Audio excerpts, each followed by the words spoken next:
Minha sogra me desrespeita constantemente e meu marido finge que não vê. Sou casada há 6 anos, moro com meu marido desde antes do casamento e, no geral, nosso relacionamento sempre foi tranquilo. O problema começou de verdade depois que a mãe dele passou a frequentar mais a nossa casa. Desde o início ela nunca foi exatamente educada comigo, mas eu tentava relevar. Comentários passivo-agressivos, comparações com a ex do meu marido, críticas disfarçadas de conselho. Coisas do tipo: "Ah, você fez o almoço assim? O meu filho sempre gostou de outro jeito." Ou, "Na minha época, esposa cuidava melhor da casa." Com o tempo, isso só piorou. Ela entra na minha casa e age como se fosse dona de tudo. Muda coisas de lugar, critica minha aparência, já fez piada na frente de visitas dizendo que eu não sei segurar homem. Em uma ocasião, chegou a insinuar que eu só estou com ele por comodidade. O que mais me machuca não é nem o que ela faz, mas a reação do meu marido. Nenhuma. Quando tento conversar, ele diz que é só o jeito dela, que eu sou sensível demais ou que não quer criar conflito com a mãe. Já pedi várias vezes que ele colocasse limites, mas ele sempre desconversa. Teve um episódio recente que foi a gota d'água. Estávamos em um almoço de família e ela começou a me criticar abertamente, dizendo que eu não sou uma boa esposa e que o filho dela merecia mais. Todo mundo ficou em silêncio. Eu olhei para ele esperando qualquer coisa, uma palavra, um pedido para ela parar, e ele simplesmente continuou comendo, como se nada estivesse acontecendo. Quando chegamos em casa, confrontei ele. Disse que me senti humilhada e sozinha. A resposta dele foi que eu exagerei e que não posso querer que ele escolha entre a mãe e a esposa. Eu não quero que ele escolha. Eu só quero respeito. Mas estou começando a me perguntar se ficar em um casamento onde meu parceiro não me defende é algo que faz sentido a longo prazo. E foi no dia 15 de março que tudo saiu completamente do controle. Minha sogra apareceu sem avisar, começou a gritar comigo dentro da minha própria casa, me chamou de interesseira e disse que ia abrir os olhos do filho dela na frente de quem estivesse ouvindo. Dessa vez, eu não me calei. Peguei o celular, liguei a câmera, porque algo dentro de mim dizia que eu ia precisar daquilo, e deixei ela falar tudo o que queria. O silêncio do meu marido depois disso disse mais do que qualquer grito. Ainda estou tentando decidir qual vai ser meu próximo passo, mas uma coisa é certa: depois daquele dia, nada mais voltou a ser como antes. No vídeo dá pra ver tudo com clareza. Ela entra na sala sem cumprimentar, joga a bolsa no sofá e já começa dizendo que eu estava acabando com a vida do filho dela. Em menos de 2 minutos, a discussão vira um ataque direto. Minha aparência, meu trabalho, minha família, tudo virou munição.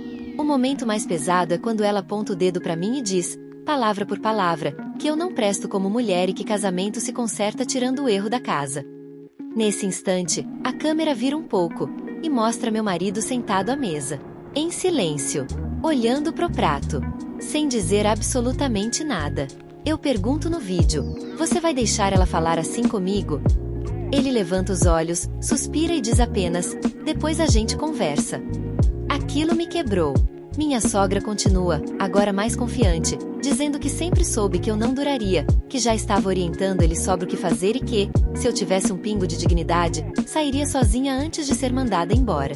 Quando ela vai embora, batendo a porta, o vídeo continua gravando. E talvez essa seja a parte mais difícil de assistir. Eu começo a chorar, perguntando por que ele nunca me defende. Pergunto se ele concorda com tudo aquilo. Pergunto se eu sou mesmo o problema. Ele fica em silêncio por longos segundos, e no final, diz algo que eu nunca vou esquecer. Ela exagera, mas no fundo só quer o meu bem. Foi ali que eu entendi. Não era só sobre a minha sogra. Era sobre o meu marido ter feito uma escolha há muito tempo. E essa escolha nunca fui eu. O vídeo termina comigo desligando a câmera e dizendo que precisava pensar no meu futuro. E eu pensei. Depois daquele dia, a casa ficou estranha. Não houve pedido de desculpas, não houve conversa séria, não houve mudança. Apenas um silêncio pesado, como se nada tivesse acontecido. E isso, para mim, foi mais alto que qualquer grito. Nos dias seguintes, percebi pequenos detalhes que antes eu ignorava. Mensagens da minha sogra no celular dele, longas, frequentes. Ligações que ele atendia se afastando de mim. Frases soltas como ela só está preocupada ou você podia tentar evitar conflito. Sempre eu. Sempre cedendo. Então eu fiz algo que nunca pensei que faria. Parei de tentar agradar. Pare de explicar. Pare de justificar. Pare de pedir o mínimo. Em uma noite, chamei ele para conversar. Disse com calma que aquilo não era mais sobre a mãe dele, mas sobre nós. Que eu precisava saber se ele estava disposto a me defender, a colocar limites, a agir como meu parceiro. Ele ficou quieto por alguns segundos, e depois perguntou se eu não podia aguentar mais um pouco. Foi aí que eu senti algo mudar dentro de mim.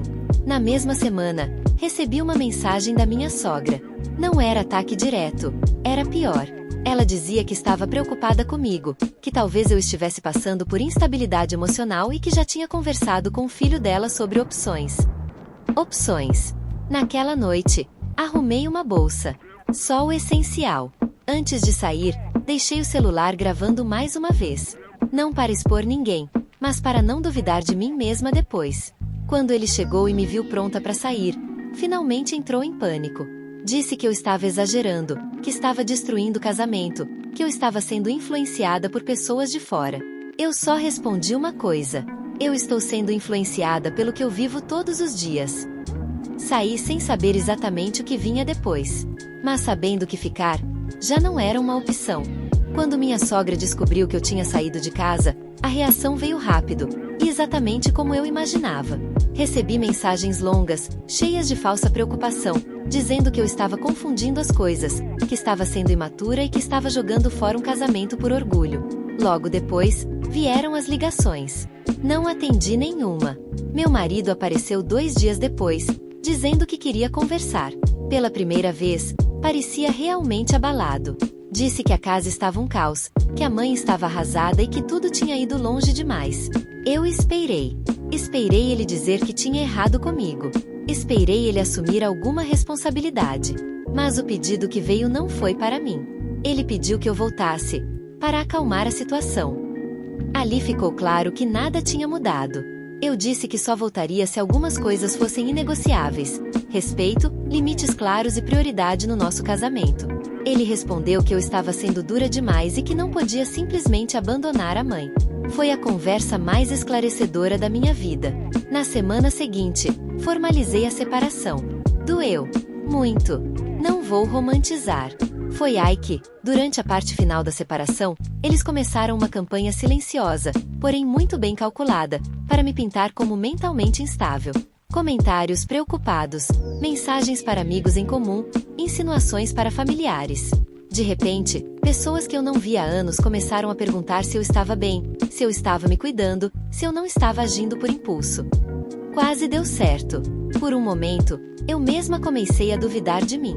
Foi assustador perceber como 2 pessoas, juntas, conseguem distorcer uma história quando sabem exatamente onde apertar. A ideia era clara: me descredibilizar para que tudo que eu dissesse parecesse exagero ou surto. Só que dessa vez eu tinha provas. Mensagens, áudios, o vídeo e um histórico inteiro de coerência. Quando as coisas escalaram, eu pedi uma ordem de restrição. Eles riram no começo. Disseram que eu estava indo longe demais.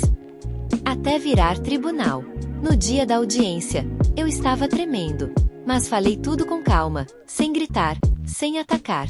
Deixei que os fatos falassem por mim. E eles falaram. Eu ganhei. A ordem de restrição foi concedida. A narrativa deles caiu. E aquela tentativa de me destruir virou exatamente o contrário. Foi ali que eu recuperei minha voz por completo. Hoje, olhando para trás, entendo que o fundo do poço não foi o fim do casamento. Foi a tentativa de me apagar. E ter vencido isso mudou algo em mim que nunca mais voltou a ser frágil. Eu segui em frente. Me cuidei. Depois de tudo, eu comecei a me escolher. Passei a me cuidar melhor, mudei meus hábitos, comecei a caminhar todos os dias. No começo para distrair a cabeça, depois porque virou prazer. Aos poucos, voltei a me reconhecer no espelho. Não foi rápido, nem fácil, mas foi real. Hoje eu tenho um casamento com alguém que realmente vale a pena. Alguém que me respeita, me defende e caminha do meu lado, não atrás da opinião de ninguém. Temos 2 filhos, uma rotina simples, caótica às vezes, mas cheia de verdade. Uma vida que eu jamais teria se tivesse continuado insistindo onde eu não era prioridade. E sim, às vezes eu olho as redes sociais do meu ex. Não por saudade, isso morreu faz tempo. Olho e sinto um certo prazer em perceber que a situação do babaca só piora. Não porque eu desejo mal, mas porque isso me lembra que eu fiz a escolha certa. No fim, eu não perdi nada. Eu ganhei uma vida inteira. O vídeo não era sobre expor ninguém. Era sobre eu não enlouquecer achando que tudo estava só na minha cabeça. E, lendo tantas mensagens de pessoas que passaram pelo mesmo, percebi que esse tipo de desrespeito só sobrevive onde existe silêncio e conivência. Se tem algo que eu aprendi, é isso. Amor sem defesa não é parceria. Casamento sem limites não é união. E ninguém merece lutar sozinho dentro da própria casa.